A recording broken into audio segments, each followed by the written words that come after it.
Next question है ozone layer absorbing ultraviolet radiation in exist in which of the atmospheric layer. पराबैंगनी विकिरण को अवशोषित करने वाली ओजोन परत किस वायुमंडलीय स्तर में स्थित है? तो इसका करेक्ट आंसर है ऑप्शन सी, स्ट्राटोस्फियर, समतापमंडल। ये परत लगभग 20 से 30 किलोमीटर की रेंज में फैले समतापमंडल या स्ट्राटोस्फियर में एग्जिस्ट करती है।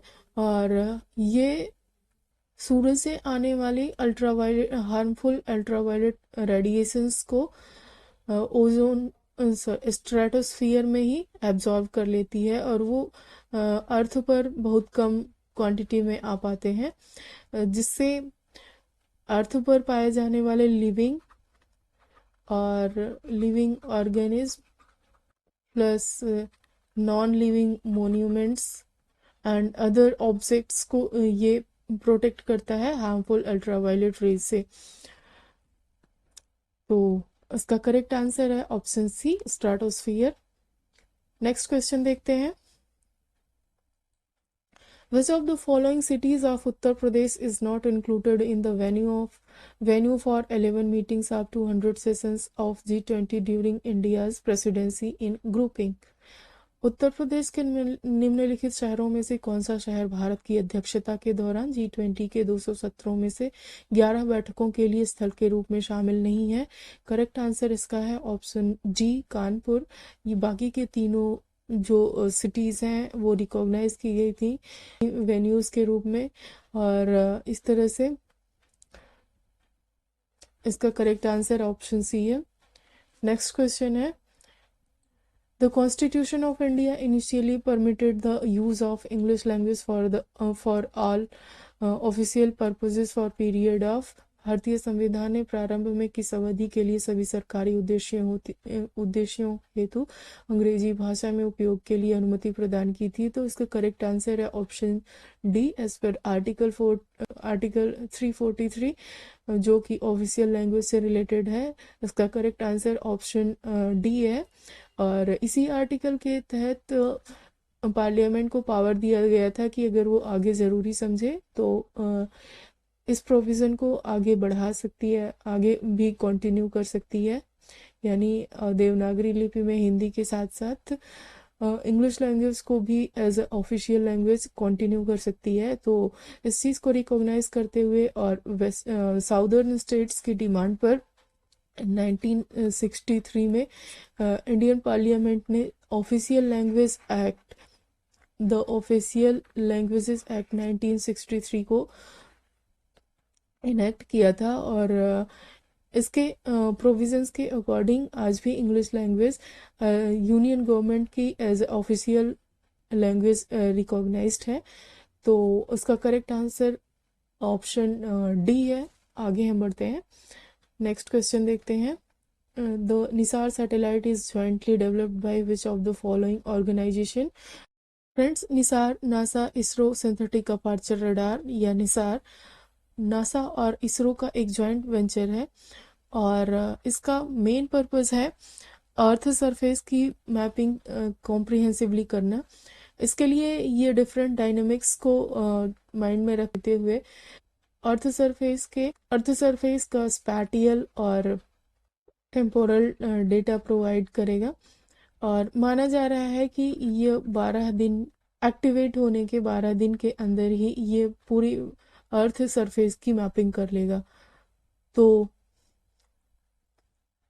इसका करेक्ट आंसर है option C, ISRO and NASA. इसे जनवरी 2024 में लॉन्च करने का प्लान था, बट अभी कोई ऐसा प्लान दिख नहीं रहा। जनवरी 2024 ख़त्म होने वाला है। आगे के 1-2 मंथ में हो सकता है इसके बारे में कुछ न्यूज़ मिले। नेक्स्ट क्वेश्चन देखते हैं। Which of the following port country is not correctly matched? Montevideo, Uruguay सही है। एगार का इसमें चाइना का बताया जा रहा है, ये रसिया का है। बाकी सब ठीक है। तो करेक्ट आंसर इसका ऑप्शन बी, इगार का रसिया से है, और ये इनकरेक्टली इसकी कंट्री मेंशन की गई है। बाकी ठीक है, जकार्ता इंडोनेशिया, रॉटरडम नीदरलैंड, ये सही है। सिर्फ इगारका चाइना से रिलेटेड है, सॉरी रसिया से रिलेटेड है। Who among the following, next question है, who among the following is first women speaker of Lok Sabha. Lok Sabha की प्रथम महिला स्पीकर निम्नलिखित में से कौन है? तो इसका करेक्ट आंसर है ऑप्शन सी, मीरा कुमार। ये फर्स्ट लोकसभा स्पीकर रही थी 2009 से 2014 के दौरान में। कांग्रेस से रिलेटेड ये हैं, और फेमस लीडर जगजीवन राम जी की बेटी हैं। तो इसके बाद दूसरी फीमेल लोकसभा स्पीकर भी इंडिया को मिली हैं, सुमित्रा महाजन जी के रूप में। तो इंडिया में अब तक 2 फीमेल लोकसभा स्पीकर्स हो चुकी हैं, पहली मीरा कुमार और सेकंड है सुमित्रा महाजन। नेक्स्ट क्वेश्चन है, which of the following tributary and river is not correctly matched. निम्नलिखित में से कौन सी सहायक नदी और नदी सही सुमेलित नहीं है? प्राणहिता महानदी, ये महानदी नहीं, गोदावरी की लेफ्ट बैंक ट्रिब्यूटरी है। बाकी सारे ठीक है, हेमवती, कावेरी, मालप्रभा, कृष्णा, मांजरा, गोदावरी, ये तीनों सही हैं। प्राणहिता गोदावरी की लेफ्ट बैंक ट्रिब्यूटरी है, और बाकी सारे ठीक है। नेक्स्ट क्वेश्चन है, इन 1918 द यूनाइटेड प्रोविंसेस किसान सभा was formed by which of the following leader. 1918 के संयुक्त प्रांत किसान सभा का गठन निम्नलिखित में से किस नेता ने किया था? तो इंद्र नारायण, इसमें स्वामी सहजानंद सरस्वती, ये तब तक उतने एक्टिव नहीं थे, इनका रिलेशन बिहार किसान सभा से ज़्यादा है। बाबा रामचंद्र अवध किसान से रिलेटेड थे, अवध किसान सभा से। पंडित जवाहरलाल नेहरू ऑल इंडिया किसान सभा से रिलेटेड थे। इंद्र नारायण द्विवेदी और गौरी शंकर मिश्रा प्लस पंडित मदन मोहन मालवीय, ये 3 लोग एसोसिएटेड थे, एक्टिवली एसोसिएटेड थे यूनाइटेड प्रोविंस किसान सभा से। और इसके अलावा कुछ प्रोमिनेंट लीडर्स आपको नीचे दिए गए हैं, Jhinguri Singh, Durgapal Singh and Baba Ramchandra. Baba Ramchandra mainly Awadh किसान सभा से एसोसिएटेड थे, बट इसमें भी उनका कंट्रीब्यूशन था। तो इसका करेक्ट आंसर है ऑप्शन सी। नेक्स्ट क्वेश्चन है, which of the following scheme programme is not central government programme and it is Uttar Pradesh government's programme. MNREGA centrally sponsored scheme है। Pandit Nehru Utkarsh mission central government की स्कीम है। ग्रामीण स्वास्थ्य मिशन, ये भी सेंट्रली स्पॉन्सर्ड स्कीम है, ये भी मिशन है, स्कीम नहीं है। गंगा एक्सप्रेसवे, ये एक्सक्लूसिवली यूपी गवर्नमेंट की स्कीम है, और यह यूपी के सबसे बड़े एक्सप्रेसवे जो कि 594 किलोमीटर का है, उसको कंस्ट्रक्ट करने के लिए प्लान्ड स्कीम है गंगा एक्सप्रेसवे। और यह मेरठ से लेके बलिया तक कनेक्टिविटी प्रोवाइड करने के लिए इस स्कीम को बनाया गया है। तो गंगा एक्सप्रेसवे पूरी तरह से यूपी गवर्नमेंट की स्कीम है, ऑप्शन ए सही ऑप्शन है। Next question, with reference to Human Development Report 2021-22, which of the following statement is are correct? Manav Vikas report 2021-22 के संदर्भ में निम्नलिखित में से कौन सा कथन सत्य है? स्टेटमेंट फर्स्ट है, India's rank on human development index has upgraded from 130 in 2020 to 132 in 2022। ये उल्टा दे दिया है, रैंक तो ठीक बता रहा है बट ये अपग्रेडेड बता रहा है, ये अपग्रेड नहीं हुआ है, डिग्रेड हुआ है। तो इसमें ऑप्शन ए गलत है, ऑप्शन ए गलत। India's rank on human development index has stepped from 130 in 2020 to 132 in 2022, ये सही है। मानव विकास सूचकांक में भारत की श्रेणी 2020 में 130 से उन्नत होकर 2022 में 132 हो गई। उन्नत नहीं हुई थी, अवनत हुई थी। मानव विकास सूचकांक में भारत की श्रेणी 2020 में 130 से 2022 में 122 तक 132 तक गिर गई थी। तो करेक्ट आंसर है इसका ऑप्शन बी। नेक्स्ट क्वेश्चन है, which of the following factor is most important factor for the loss of biodiversity. निम्नलिखित में से कौन सा कारक जैव विविधता ह्रास के लिए सर्वाधिक महत्वपूर्ण कारक है। Option A destruction of natural habitat, pest control, genetic assimilation, control of predators. प्राकृतिक वास का विनाश, कीट नियंत्रण, आनुवंशिक आत्मसातकरण, परभक्षियों पर नियंत्रण। तो इसका करेक्ट आंसर है option A destruction of natural habitat. Biodiversity loss से रिलेटेड की फैक्टर्स को रिकॉग्नाइज करने के लिए एक कॉन्सेप्ट दिया गया है, the evil quadrant of biodiversity loss. Mainly 4 ऐसे फैक्टर्स को रिकॉग्नाइज करता है जो बायोडाइवर्सिटी को मैक्सिमम हार्म पहुंचा रहे हैं। इनमें से पहला habitat loss and fragmentation, over exploitation, alien species invasion and को एक्सटेंशन। आवास का, प्राकृतिक वास का विघटन और विनाश, ओवर एक्सप्लॉयटेशन अतिदोहन, एलियन स्पीसीज इन्वेजन विदेशी प्रजातियों का आक्रमण या आक्रामक विदेशी प्रजातियां, और को एक्सटेंशन यानी सहविलोपन। ये 4 मेन रीजंस हैं जिनकी वजह से बायोडाइवर्सिटी को मैक्सिमम लॉस हो रहा है। तो इसका करेक्ट आंसर है ऑप्शन ए। नेक्स्ट क्वेश्चन देखते हैं, river situated along the border between United States of America and Mexico is. तो इसका करेक्ट आंसर है option C, Rio Grande river है।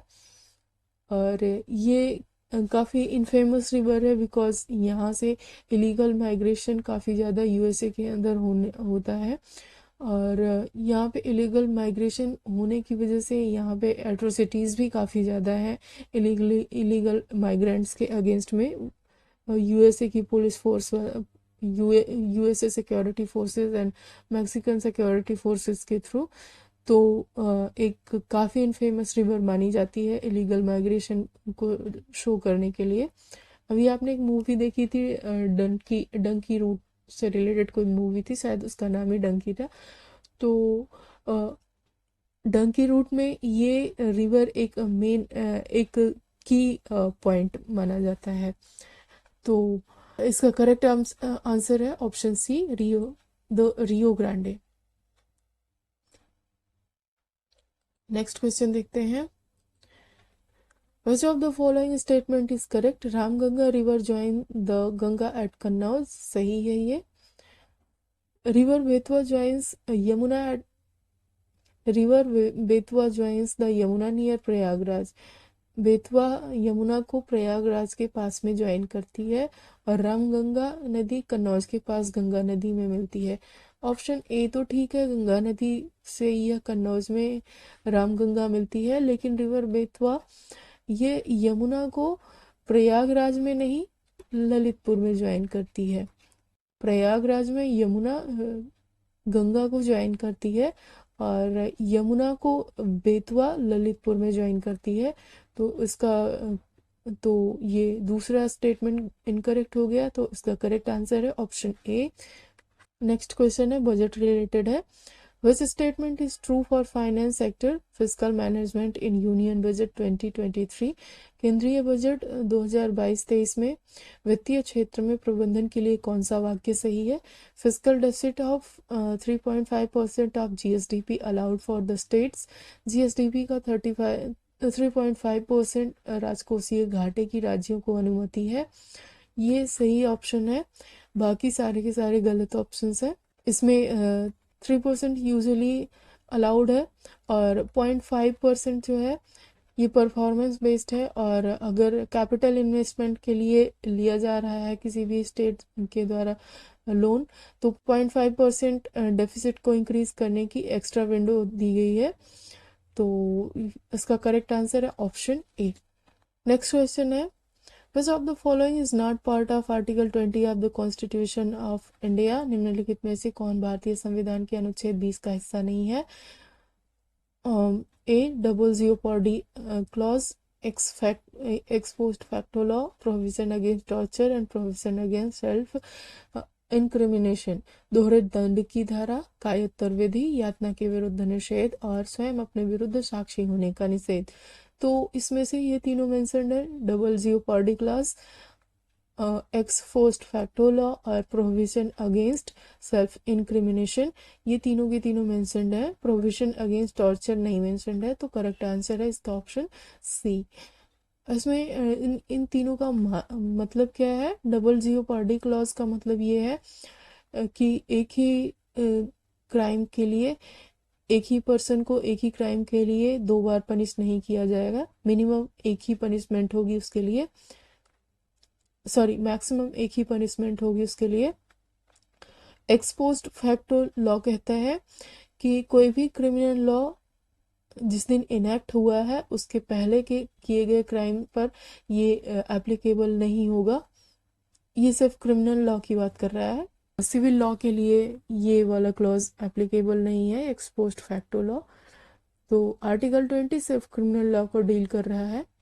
और ऑप्शन डी में जो है, प्रोहिबिशन अगेंस्ट सेल्फ इंक्रिमिनेशन, किसी भी व्यक्ति को अपने ही विरुद्ध साक्षी होने के लिए मजबूर नहीं किया जा सकता है। इसी कॉन्सेप्ट पे कोर्ट में कभी भी पुलिस कस्टडी में लिया गया बयान एडमिसिबल नहीं होता है, या कहें कि वैलिड नहीं माना जाता है। तो उसका करेक्ट आंसर ऑप्शन सी है, prohibition against torture. Next question देखते हैं, on which of the following proved charges of finance minister Nadhim Zahawi was sacked from the government in Feb 2023 by British PM Rishi Sunak? निम्नलिखित में से किस दो सिद्ध के आधार पर फरवरी 2023 में ब्रिटिश प्रधानमंत्री ऋषि सुनक द्वारा अपनी सरकार से वित्त मंत्री नदीम जहावी को हटा दिया गया था? तो ये टैक्स स्कैंडल था, करंट अफेयर्स में काफी ज्यादा था। नेक्स्ट क्वेश्चन देखते हैं, bye which of the following acts the system of chamber of princes with 120 member was created? निम्नलिखित में से किस अधिनियम द्वारा 120 सदस्यों वाले चैम्बर ऑफ प्रिंसेस की व्यवस्था की गई थी? ऑप्शन ए, एक्ट ऑफ 1919, ये करेक्ट आंसर है।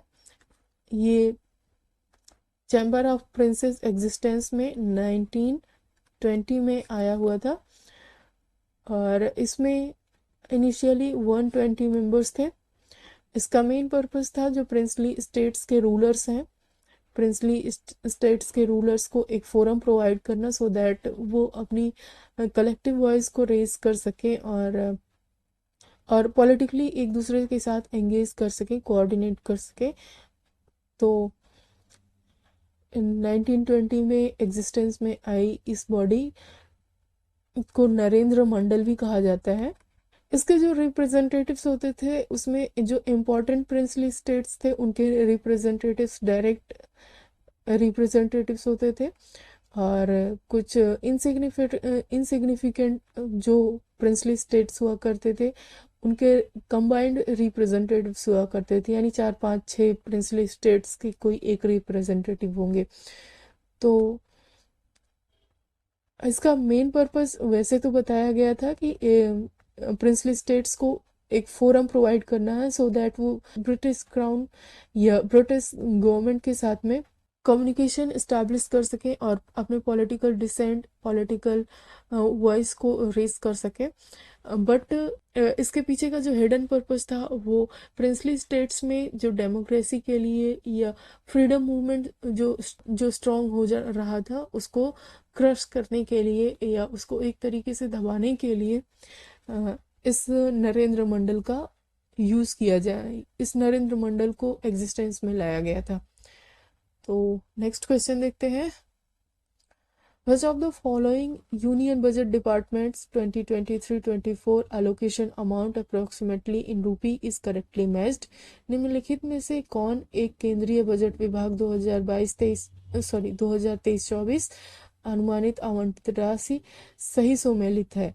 प्रधानमंत्री Jan Arogya Yojana, department of health and family welfare, ये सारी गलत है। इसमें correct answer ministry of health है। ये 89,155 करोड़ के अलोकेशन को शो करता है, ये सही है। नेक्स्ट क्वेश्चन देखते हैं। Given below the two statements, one is labelled as assertion and other is reason. दो कथन है जिनमें से एक को अभिकथन और दूसरे को कारण कहा गया है। असर्शन क्या है? The president can recommend to the parliament to change the boundary of any state after seeking views of concerned legislature of that state on the subject within a specified period। किसी राज्य की सीमा बदलने की सिफारिश राष्ट्रपति संसद को देता है और इसके लिए राष्ट्रपति संबंधित राज्य के विधानमंडल द्वारा उस प्रस्ताव पर विचार एक खास अवधि के भीतर प्राप्त करते हैं। स्टेटमेंट सही है। Reason, it is not mandatory for the president to accept the proposal of the concerned state legislature। राष्ट्रपति को उस राज्य विधानमंडल का प्रस्ताव मानना अनिवार्य नहीं है। दोनों ही सही है, पर इसमें assertion को रीजन सही से एक्सप्लेन नहीं कर रहा है। तो ऑप्शन इसका है, करेक्ट आंसर है ऑप्शन बी। ए और आर दोनों सही है, किंतु आर ए की सही व्याख्या नहीं करता है। 95th क्वेश्चन देखते हैं।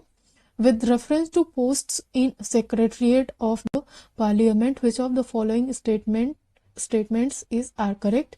संसद के सचिवालय में पदों के संदर्भ में निम्न में से कौन सा से कथन सही है? कॉमन पोस्ट्स में be created for the secretariat of each house of parliament. संसद के प्रत्येक सदन के सचिवालय के लिए सम्मिलित पदों को सृजित किया जा सकता है।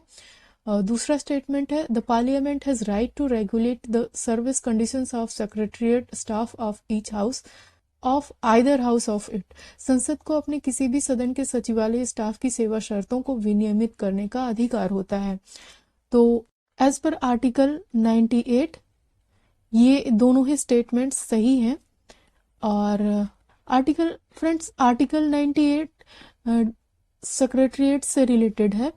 ये प्रोवाइड करता है separate secretariat for each house, parliaments part 2 create common post, and third one parliaments part 2 regulate service conditions of secretariat staff.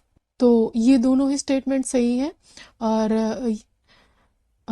Her separate secretariat जो होते हैं उनको सुपरवाइज करने का काम होता है प्रिसाइडिंग रिस्पेक्टिव हाउस के प्रिसाइडिंग ऑफिसर्स का।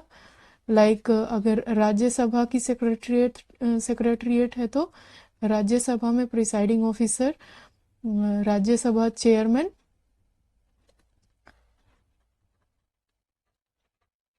एंड लोकसभा की बात करें तो लोकसभा में प्रिसाइडिंग ऑफिसर स्पीकर है। ये दोनों रिस्पेक्टिव सेक्रेटरीट को सुपरवाइज करते हैं और उनकी प्रॉपर फंक्शनिंग को इंश्योर करते हैं। नेक्स्ट क्वेश्चन देखते हैं। Shiv Samudra and Kalpakkam are respectively important for. Shiv Samudram और कल्पक्कम क्रमशः किस लिए महत्वपूर्ण है?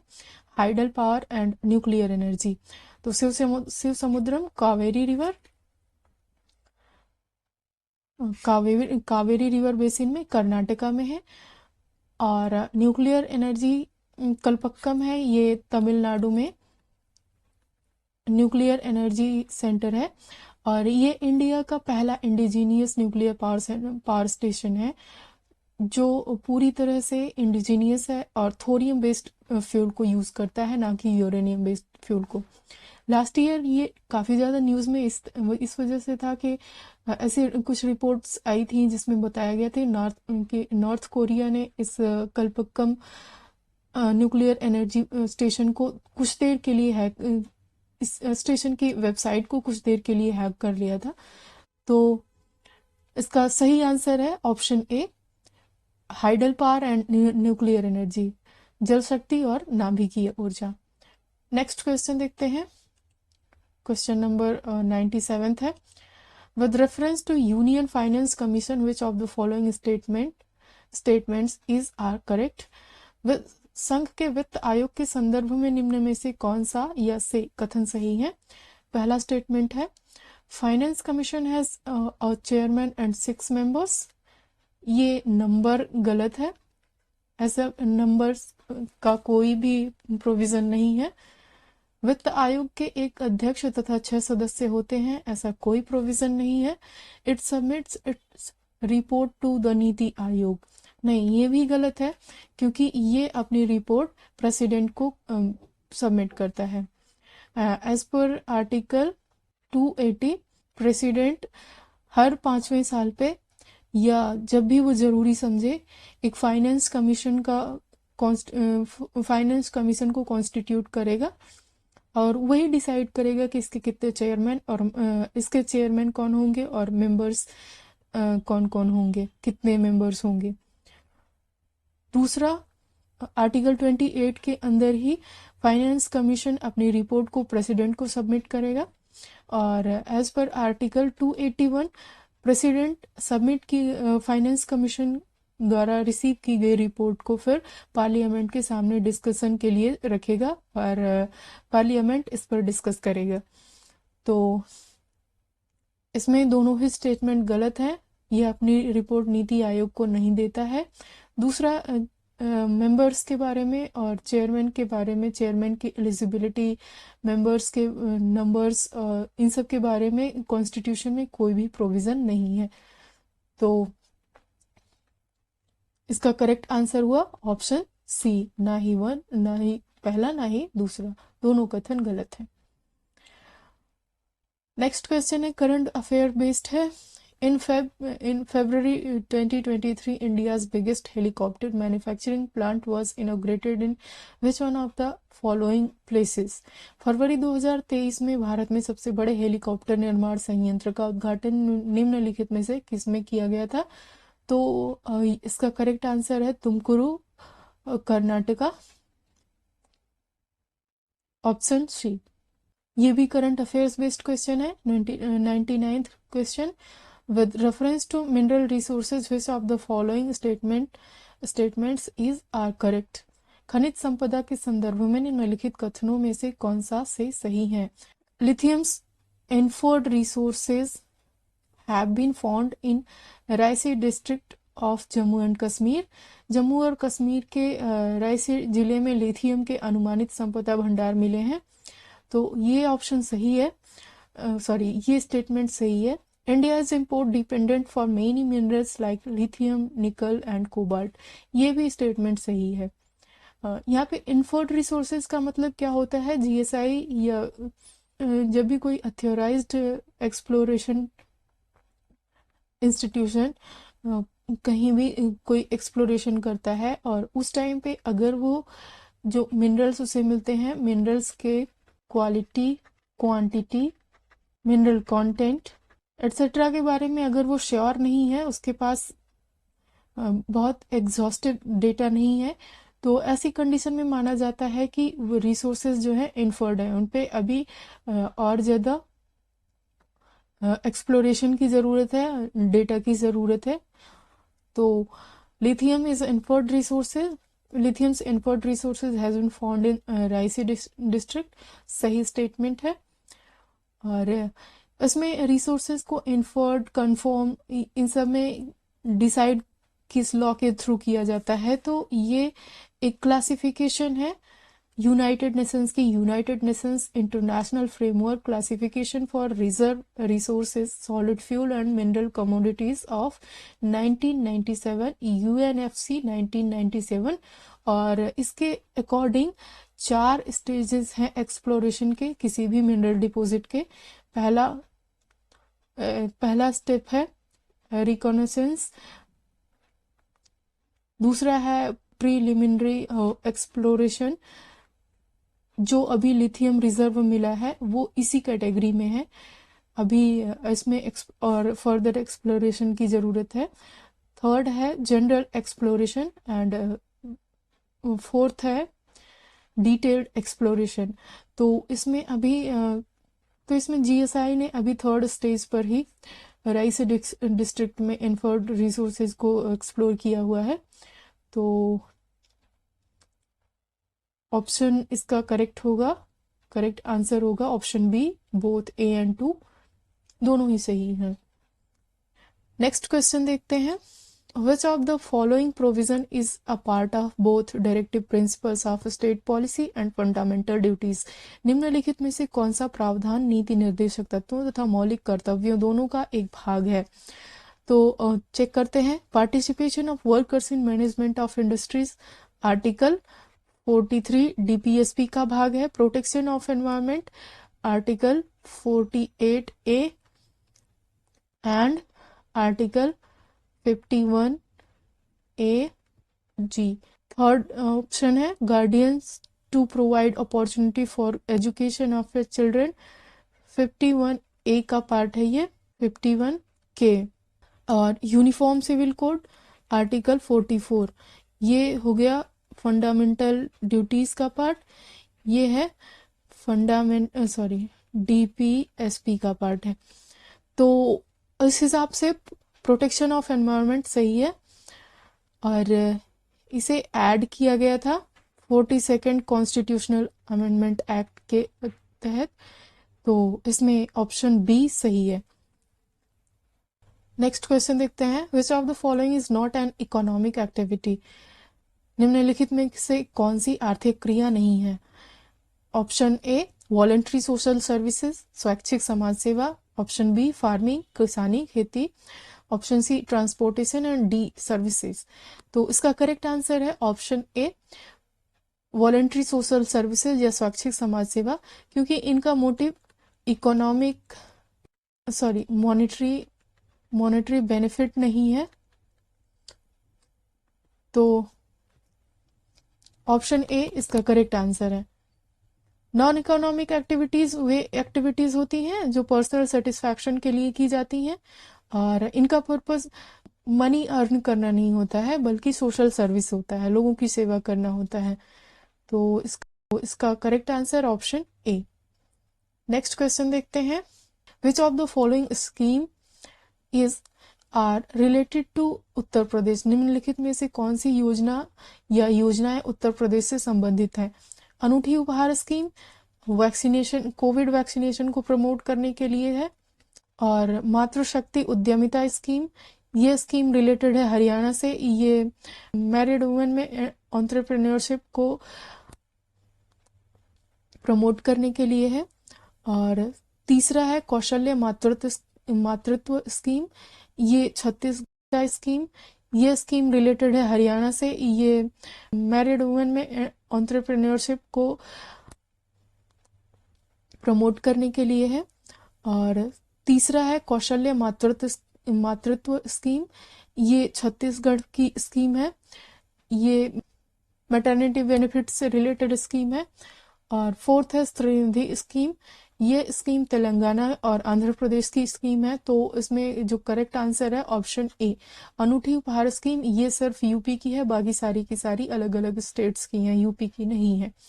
Correct answer option B, only 1। Next question देखते हैं, eastern boundary of Harappa culture is indicated by which of the following? निम्नलिखित में से कौन सी हड़प्पा संस्कृति से पूर्वी सीमांत का निर्धारण करता है? तो इसका करेक्ट आंसर है ऑप्शन सी आलमगीरपुर। इसके लिए फ्रेंड्स इसके लिए आप एक कोड याद कर सकते हैं, सुआदम, सुतकांगेडोर, ये ईरान और पाकिस्तान में सिचुएटेड बलूचिस्तान रीजन में है, ये वेस्टर्न मोस्ट बाउंड्री है। Eastern most boundary Alamgirpur, the southern most है, ये महाराष्ट्र में है दाइमाबाद, और मांडा, ये कश्मीर में है। तो इसका करेक्ट आंसर है आलमगीरपुर, ये ईस्टर्न मोस्ट बाउंड्री है, ऑप्शन सी। नेक्स्ट क्वेश्चन देखते हैं, biological oxygen demand is standard criteria for? Biological oxygen demand किसके लिए एक मानक मानदंड है?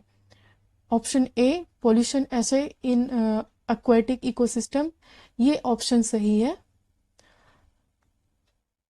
बायोलॉजिकल ऑक्सीजन डिमांड शो करता है कि किसी भी एक्वेटिक इकोसिस्टम में जो पॉल्यूटेंट्स हैं उनको डिग्रेड करने के लिए जो माइक्रो ऑर्गेनिज्म्स हैं उनको कितने ऑक्सीजन की नीड है। तो बीओडी पोल्यूशन ऐसे इन एक्वेटिक इकोसिस्टम, जलीय पारिस्थितिकी तंत्र में प्रदूषण की जांच के लिए, ये ऑप्शन ठीक है। तो इसका करेक्ट आंसर है ऑप्शन ए। नेक्स्ट क्वेश्चन देखते हैं। Desert dwelling animals are called, रेगिस्तान में आवास करने वाले जानवर कहलाते हैं। जेरिकोल्स एनिमल्स, मरुद्भिद जानवर, ये ऑप्शन सही है। वृक्षवासी, वृक्षों पर निवास करने वाले। फोजोरियल, बिल में रहने वाले। टेरेस्ट्रियल, स्थलीय जानवर। तो डिजर्ट में रहने वाले जेरिकोल्स, मरुद्भिद जानवर, ऑप्शन ए। नेक्स्ट क्वेश्चन है, मैच करवाना है रिवर और उनके प्लेस ऑफ ओरिजिन से। यमुना, यमुना निकलती है यमुनोत्री बंदरपूंछ ग्लेशियर। कृष्णा, महाबलेश्वर, महाबलेश्वर महाराष्ट्र। गोदावरी, नासिक। और महानदी सिहावा। तो करेक्ट आंसर है option A. Next question, which one of the following is correctly matched. इसमें पास है और रिलेटेड स्टेट्स हैं। माना पास, माना दर्रा, ये हिमाचल प्रदेश में नहीं उत्तराखंड में है। नीति पास उत्तराखंड, ठीक है।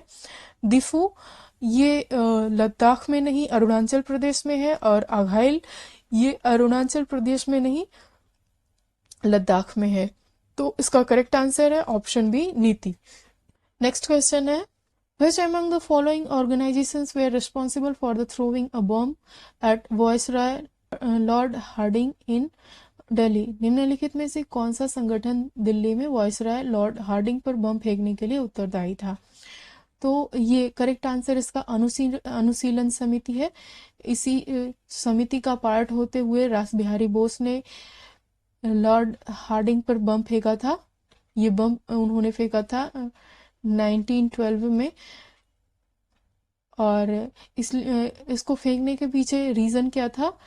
कलकत्ता से ब्रिटिश इंडिया की कैपिटल को दिल्ली शिफ्ट करने की वजह से इस समिति के जो मेंबर्स थे वो अपना डिसअपॉइंटमेंट शो करना चाहते थे, तो उन्होंने लॉर्ड हार्डिंग पर बम फेंका था।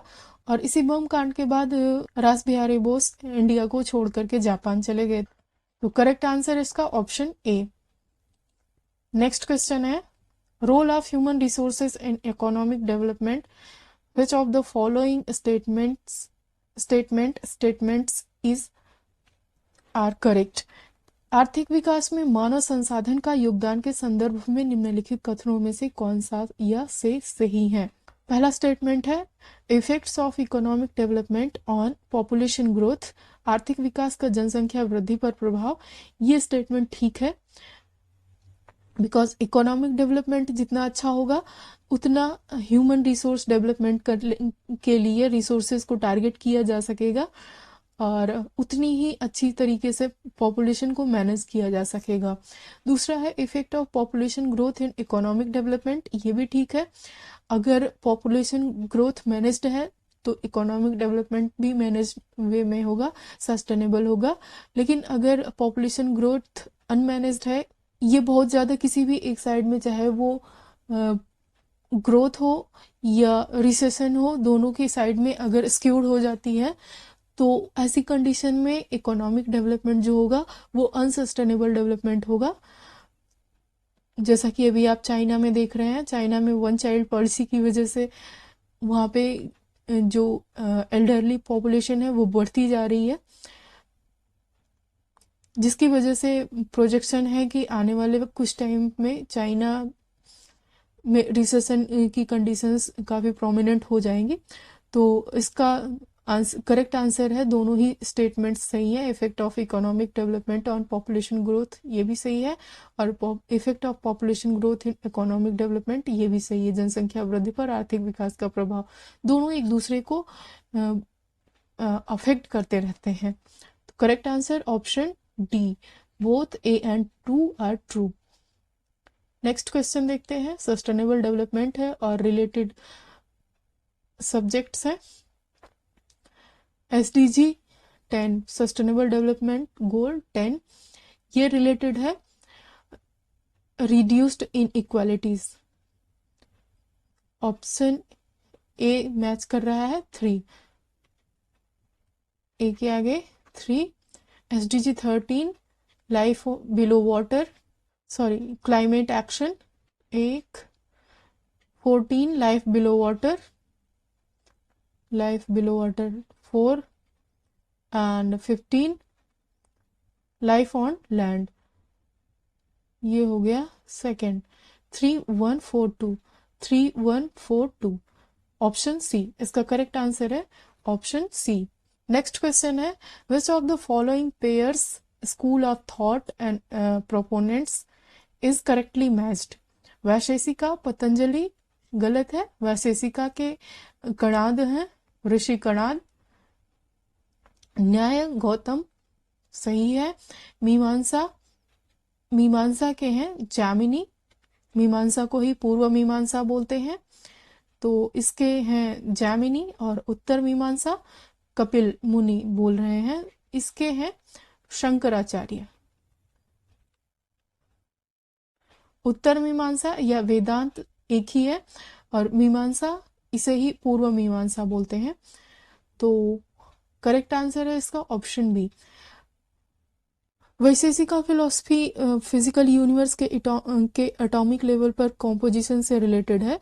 इसके according universe 5 basic elements earth, ether, water, air और स्पेस से बना है। क्षितिजल, पावक, गगन, समीरा आपने सुना होगा।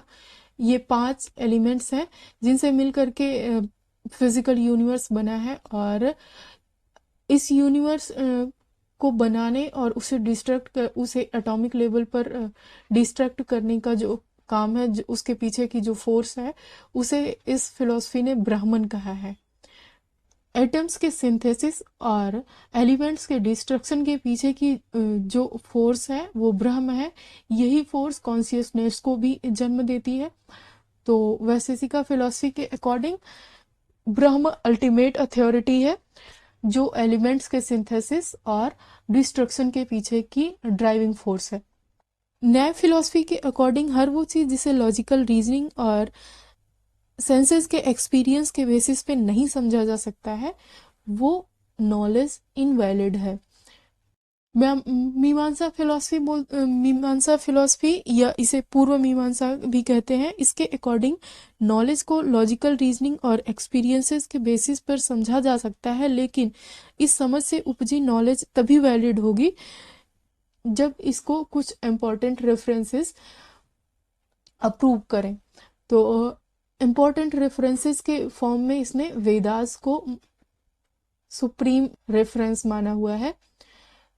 यानी कि अगर हम कोई भी नॉलेज अपने एक्सपीरियंसेस के बेसिस पर और लॉजिकल रीजनिंग के बेसिस पर गेन करते हैं, बट अगर वेदास उन्हें अप्रूव नहीं करते हैं या वेदास में उनका रेफरेंस नहीं है, तो वो नॉलेज इनवैलिड नॉलेज होगी। ये एक तरीके से मोरालिटी को भी प्रमोट करती है, क्योंकि ये वेदों में आधारित जो मोरालिटी है उन पर फोकस करती है। अगला है वेदांत या उत्तर मीमांसा उपनिषद बेस्ड नॉलेज को मोस्ट इम्पॉर्टेंट मानता है, और इसमें ब्रह्म और जीवात्मा के बीच के रिलेशन को बताता है, और ब्रह्म और आत्मा के बीच में रिलेशंस को एक्सप्लेन करने के लिए 6 स्कॉलर्स ने अपने अपने एक्सपीरियंसेस को शेयर किया है, अपने अपने एक्सपीरियंसेस के बेसिस पे कुछ थ्योरीज बनाई हैं। और ये 6 स्कॉलर्स हैं आदिशंकर, रामानुज, माधवाचार्य, निम्बार्क, वल्लभाचार्य, चैतन्य महाप्रभु। इन 6 स्कॉलर्स ने आत्मा और ब्रह्म के बीच की व्याख्या अब 6 अलग अलग स्कूल्स में की है। आपने इन स्कूल्स का नाम सुना होगा, अद्वैत, द्वैत, द्वैत अद्वैत, ऐसे करके 6 स्कूल्स हैं। और ये 6 स्कूल्स ब्रह्म और आत्मा के बीच में क्या रिलेशनशिप है, किस तरह का रिलेशनशिप है, उसको शो करते हैं। नेक्स्ट क्वेश्चन है, हु वॉज खरीदादार? खरीदादार कौन था? तो यूपीपीसीएस के आंसर की के अकॉर्डिंग इसका करेक्ट आंसर है ऑप्शन डी। और इंटरनेट पे मुझे इसका कोई भी सोर्स नहीं मिला, तो यूपीपीसीएस के आंसर की को ही हम इसका करेक्ट आंसर मानते हैं। नेक्स्ट क्वेश्चन है, हु वाज खरीदादार? खरीदादार कौन थे? तो यूपीपीसीएस की आंसर की के अकॉर्डिंग इसका करेक्ट आंसर है option D, dispatcher of royal decrease. इसके बारे में मुझे इंटरनेट पे कोई भी सोर्स नहीं, कोई भी रेफरेंस नहीं मिला, तो ऑप्शन डी ठीक मानते हैं और आगे बढ़ते हैं। नेक्स्ट क्वेश्चन है, which one of the following place is the Confluence of river Alaknanda and Bhagirathi? निम्नलिखित में से किस स्थान पर अलकनंदा और भागीरथी नदी मिलती है? तो इसका करेक्ट आंसर है ऑप्शन ए, देवप्रयाग। विष्णु प्रयाग की बात करें तो ये Dhauli Ganga plus Alaknanda, Karnaprayag, Pindar plus Alaknanda, Rudraprayag, Mandakini plus Alaknanda. तो इसका लास्ट और पंचप्रयाग में लास्ट और मोस्ट इम्पॉर्टेंट प्रयाग है देवप्रयाग। देवप्रयाग बनता है भागीरथी और अलकनंदा के कॉन्फ्लुएंस पर। नेक्स्ट क्वेश्चन देखते हैं, who authored the book the challenges of world poverty? The challenges of world poverty पुस्तक किसने लिखी थी? तो इसका करेक्ट आंसर है option D, Gunnar Myrdal. Next question है, agenda 21 of Rio summit 1922 is related to? ये सस्टेनेबल डेवलपमेंट गोल से रिलेटेड है। रियो शिखर सम्मेलन 1992 का एजेंडा 21 संबंधित है सतत विकास से। एजेंडा 21 एक नॉन बाइंडिंग प्लान है यूनाइटेड नेशंस का, जो सस्टेनेबल डेवलपमेंट के रिगार्डिंग है। अगला क्वेश्चन है, which one of the following is not true about the total outlay of union budget 2023-24? केंद्रीय बजट 2023-24 में कुल परिव्यय में निम्नलिखित में से कौन सा कथन सही नहीं है? इंटरेस्ट पेमेंट 20% सब्सिडीज 20% सही है। State share of taxes and duties 18% ठीक है। सब्सिडीज 9% नहीं, ये 10 पॉइंट समथिंग है। और डिफेंस 8% ठीक है।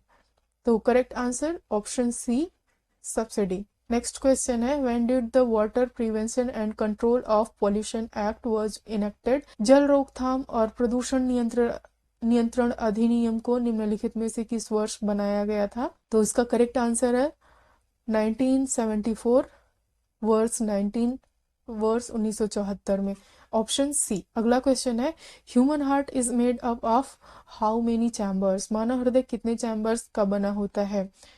तो सभी मैमल्स और बर्ड्स में 4 चैम्बर्ड हार्ट पाया जाता है। 2 चैम्बर्ड होता है फिशेज का और 3 चैम्बर्ड होता है एम्फीबियंस और रेप्टाइल्स का। कॉकरोच के हार्ट में मैक्सिमम चैम्बर्स होते हैं और ये 12 to 13 चैम्बर्स हैं।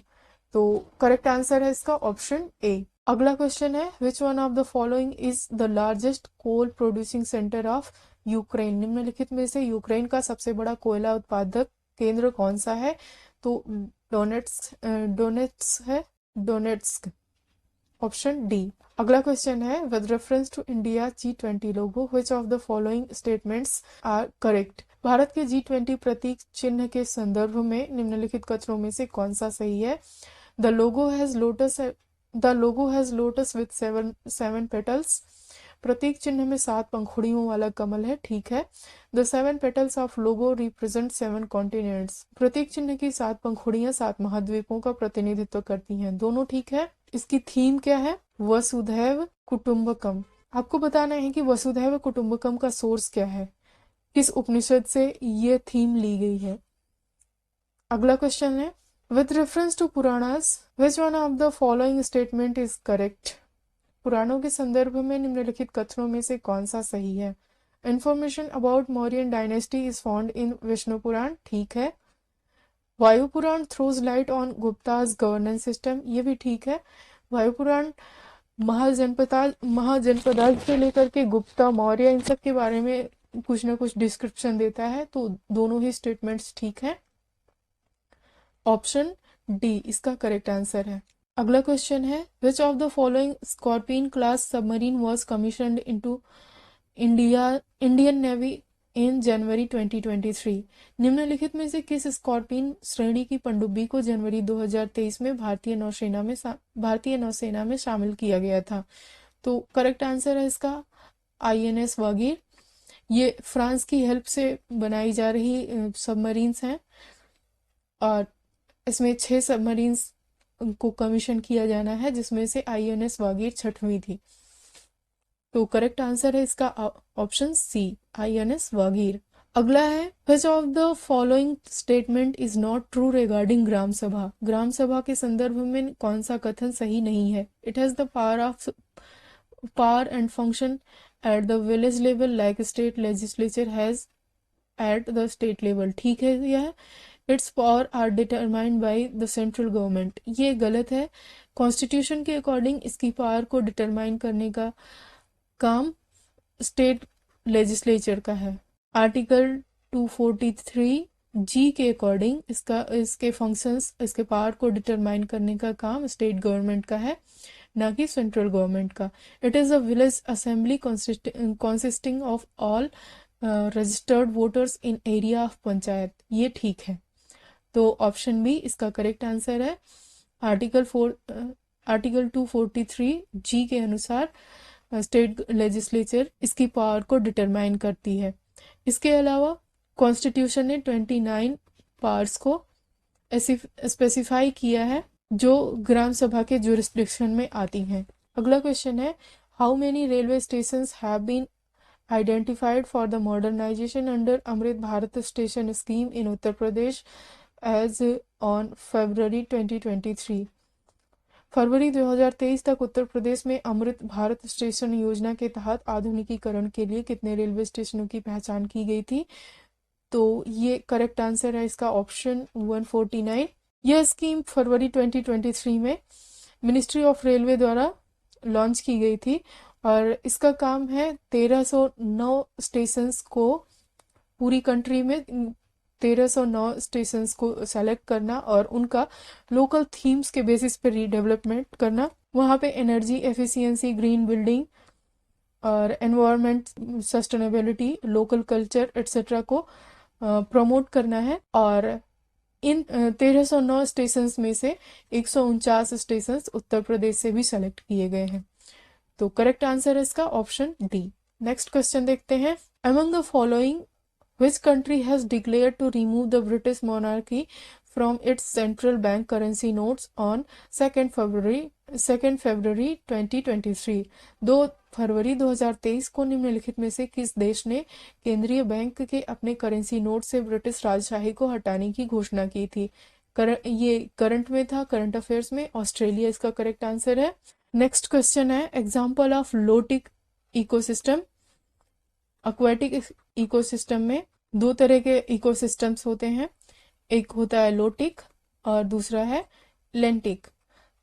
लोटिक में क्या होता है, रनिंग वाटर वाले इकोसिस्टम होते हैं, लेंटिक में स्टैंडिंग वाटर वाले इकोसिस्टम होते हैं। तो इसमें लोटिक इकोसिस्टम की बात कर रहा है, यानी रनिंग वाटर इकोसिस्टम की बात कर रहा है। पॉन्ड्स, स्वैम्प्स और मार्सी एरियाज में, तालाब, दलदल और दलदली क्षेत्रों में जो पानी होता है वो ठहरा हुआ होता है, नदी का पानी कॉन्टिन्यूअसली फ्लो होता रहता है।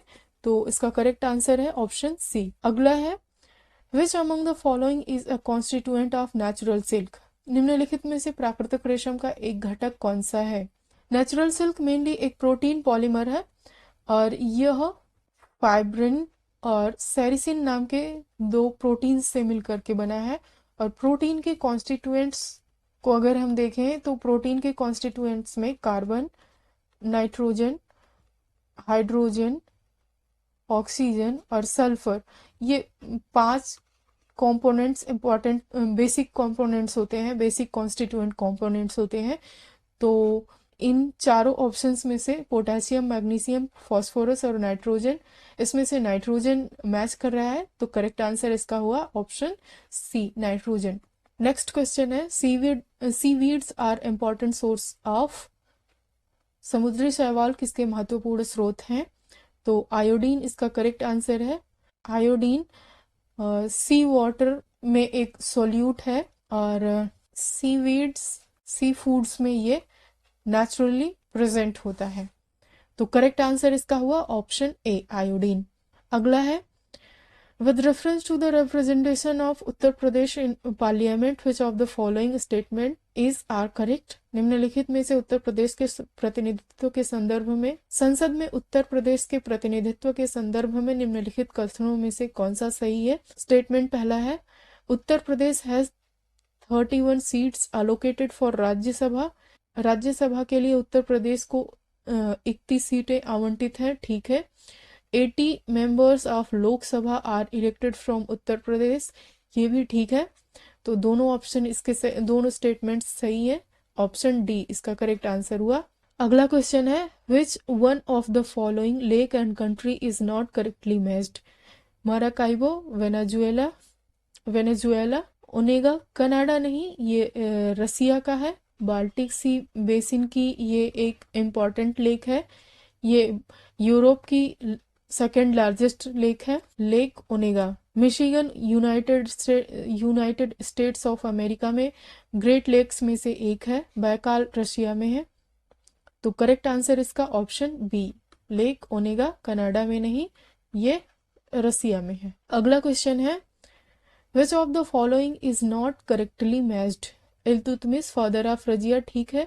गुलबदन बेगम डॉटर ऑफ बाबर, ये भी ठीक, इन्होंने हुमायूं नामा लिखा था। हमीदा बानो बेगम वाइफ ऑफ अलाउद्दीन खिलजी, नहीं, वाइफ ऑफ हुमायूं है, ये अकबर की माँ थी। शाह तुर्कान, ये इल्तुतमिश की वाइफ थी और रजिया सुल्तान की स्टेप मदर थी। और रुकनुद्दीन फिरोज इनका बेटा था और ये रजिया सुल्तान की मेन राइवल्स में से एक थी। तो इसका करेक्ट आंसर है option C, Hamida Banu Begum wife of Alauddin Khilji mismatched है, इसे वाइफ ऑफ हुमायूं होना चाहिए। अगला क्वेश्चन है, as per social progress index released in December 2022, which of the following are on the top positions in very high social progress in tier 1? दिसंबर 2022 में जारी सामाजिक प्रगति सूचकांक के अनुसार टीयर 1 में निम्नलिखित में से कौन सा अति उच्च सामाजिक प्रगति में शीर्ष 3 स्थानों पर है? तो पौंडीचेरी, लक्षद्वीप और गोवा, ये सही आंसर है। ये इंडेक्स हर साल जारी की जाती है, जारी करने का काम इसको करता है पीएम इकोनॉमिक एडवाइजरी काउंसिल। वैसे तो हर 15वें दिन पे सोशल प्रोग्रेस इंडेक्स से रिलेटेड कुछ डेटाज ये पब्लिश करता है, बट दिसंबर में इसका काम होता है पूरे साल की जो भी डेटाज हैं उनको सिंथेसाइज करके एक कॉम्प्रिहेंसिव रिपोर्ट को प्रिपेयर करना। तो पीएम इकोनॉमिक एडवाइजरी काउंसिल इस रिपोर्ट को पब्लिश करता है। रिपोर्ट के अकॉर्डिंग पौंडीचेरी, लक्षद्वीप और गोवा टीयर 1 में सोशल प्रोग्रेस इंडेक्स में टॉप पोजीशन पर 2022 में थे। अगला क्वेश्चन है, with reference to the Deakin university which of the following statement is are correct? Deakin विश्वविद्यालय के संदर्भ में निम्नलिखित कथनों में से कौन सा या से सही है? It will be the first foreign university to enter India as an independent campus. यह स्वतंत्र परिसर के माध्यम से भारत में प्रवेश करने वाला पहला विदेशी विश्वविद्यालय है, ये ठीक है। डीकिन यूनिवर्सिटी ऑस्ट्रेलियन यूनिवर्सिटी है। It is being set up in Maharashtra, ये गलत है, ये महाराष्ट्र नहीं, गिफ्ट सिटी में अपना कैंपस ओपन करने वाला है। इसके अलावा ऑस्ट्रेलिया से दो और यूनिवर्सिटीज़ हैं जो अपने अपने कैंपसेस ओपन करने वाली हैं इंडिया में, जिसमें से डीकिन पहली यूनिवर्सिटी थी। तो आप देख लीजिएगा बाकी की 2 यूनिवर्सिटीज़। अगला क्वेश्चन है, which of the following element is not a noble gas? निम्नलिखित में से कौन सा तत्व नोबल गैस नहीं है? तो आर्गन, क्रिप्टॉन, रेडॉन ये ग्रुप पीरियोडिक टेबल के ग्रुप 18 के गैसेस हैं। एक्टिनिन जो है ये एक रेडियो एक्टिव एलिमेंट है। इसका आइसोटोप बिस्मथ रेडियो इम्यूनोथेरेपी में यूज किया जाता है। तो ये एक रेडियो एक्टिव एलिमेंट है। तो इसका correct answer option C actinium.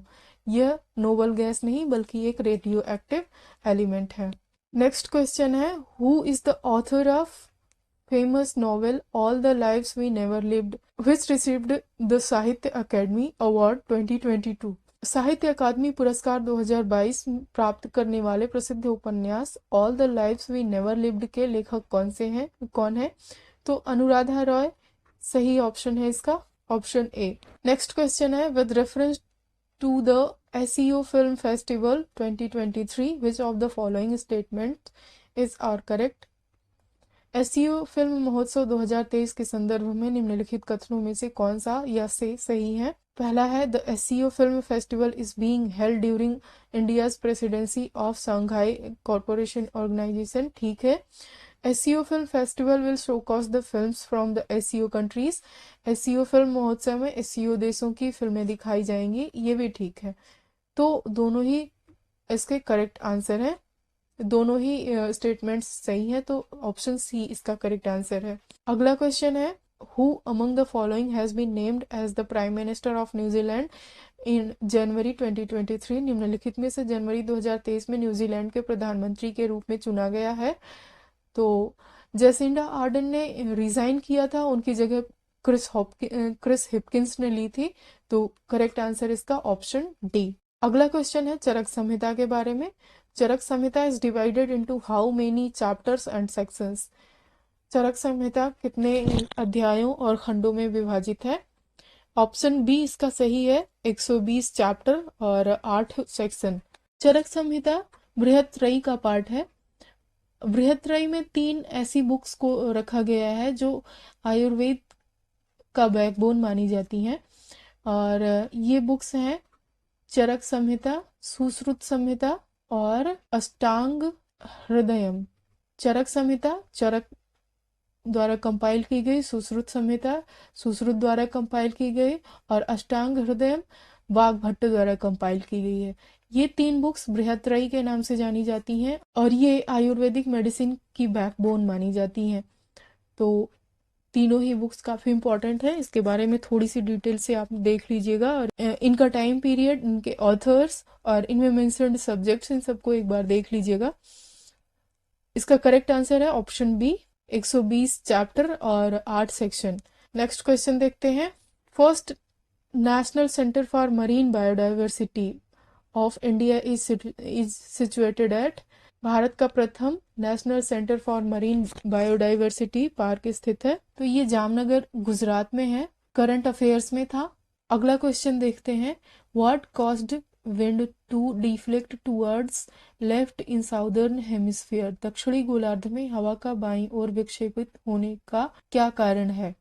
तो मैग्नेटिक फील्ड नहीं है, कोरियोलिस फोर्स है इसका सही आंसर। टेम्परेचर और प्रेशर इससे रिलेटेड नहीं है। इसका करेक्ट आंसर है कोरियोलिस फोर्स। कोरियोलिस फोर्स एक ऐसी फोर्स है जिसमें कोई भी फिजिकल फोर्स इन्वॉल्व नहीं होता है, इंस्टेड ये एयर में ऑब्जेक्ट की स्पीड की वजह से लगने वाली फोर्स होती है। तो इसका करेक्ट आंसर है ऑप्शन बी, कोरियोलिस फोर्स। अगला क्वेश्चन देखते हैं, which type of vaccine protects against diphtheria. निम्न में से किस प्रकार का टीका डिप्थीरिया से बचाता है?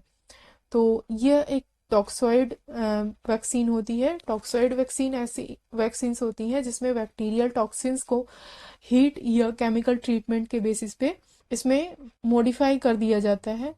इसमें बैक्टीरियल टॉक्सिन्स को मॉडिफाई करके उन्हें लेस टॉक्सिक बना दिया जाता है, जो बॉडी के लिए वेरिएबल होते हैं, और जो पैथोजेंस हैं उनको डिस्ट्रॉय करने के लिए ये मॉडिफाइड होते हैं। इसमें लाइव अटेन्यूएटेड वैक्सीन्स की तरह बैक्टीरियल टॉक्सिन्स को डायरेक्टली नहीं इंसर्ट किया जाता है, बल्कि मॉडिफाइड बैक्टीरियल टॉक्सिन्स को इंसर्ट किया जाता है। करेक्ट आंसर इसका ऑप्शन सी, टॉक्साइड। अगला क्वेश्चन देखते हैं, द रेजिग्नेशन लेटर ऑफ जज of supreme court is addressed to. सर्वोच्च न्यायालय के एक न्यायाधीश का त्यागपत्र संबोधित होता है एज पर आर्टिकल 124। इसका करेक्ट आंसर है ऑप्शन ए। राष्ट्रपति को संबोधित करते हुए कोई भी सर्वोच्च न्यायालय का न्यायाधीश अपना त्यागपत्र दे सकता है। अगला question, which of the following is an insectivorous plant. तो इसका करेक्ट आंसर है option D, Nepenthes. Nepenthes nitrogen deficit region में होता है और यह अपने नाइट्रोजन डेफिशिएंसी को सप्लीमेंट करने के लिए कीड़ों को कंज्यूम करता है। तो करेक्ट आंसर है इसका option D. Which of the following is mRNA messenger RNA vaccine used against covid infection. निम्नलिखित में से कौन सा mRNA वैक्सीन है जिसका उपयोग कोविड-19 संक्रमण के विरुद्ध किया गया था। तो मॉडर्ना की ये वैक्सीन है, ऑप्शन सी। अगला क्वेश्चन है, which of the following is known as laughing gas. निम्नलिखित में से किसे हंसी पैदा करने वाली गैस के रूप में जाना जाता है। तो ये एक नाइट्रस ऑक्साइड है और नाइट्रस ऑक्साइड को लाफिंग गैस इसलिए कहा जाता है क्योंकि ये एक डिसएसोसिएटिव एनेस्थेटिक ड्रग है। इसका मतलब ये है कि इसको इनहेल करने के बाद इंसान अपने एक्सटर्नल एनवायरनमेंट प्लस अपनी बॉडी से रिलेटेड जो भी सेंसेस हैं उनको एक्सपीरियंस नहीं कर पाता है और वो एक यूफोरिक कंडीशन में चला जाता है जहां उसे किसी भी तरीके की पेनफुल फीलिंग नहीं होती है। तो इस वजह से इसे लाफिंग गैस कहा जाता है। यह गैस WHO की लिस्ट ऑफ एसेंशियल मेडिसिन में एक इम्पॉर्टेंट मेडिसिन है और इसका यूज़ एनेस्थीसिया के सर्जरी में एनेस्थीसिया के लिए किया जाता है। तो correct answer option A, nitrous oxide. Next question है, when was the census work done for first time in India.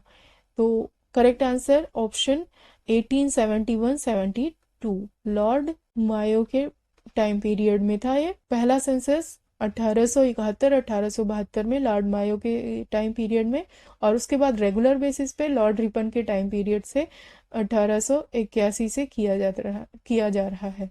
Next question है, which of the following pairs schedule subjects is not correctly matched.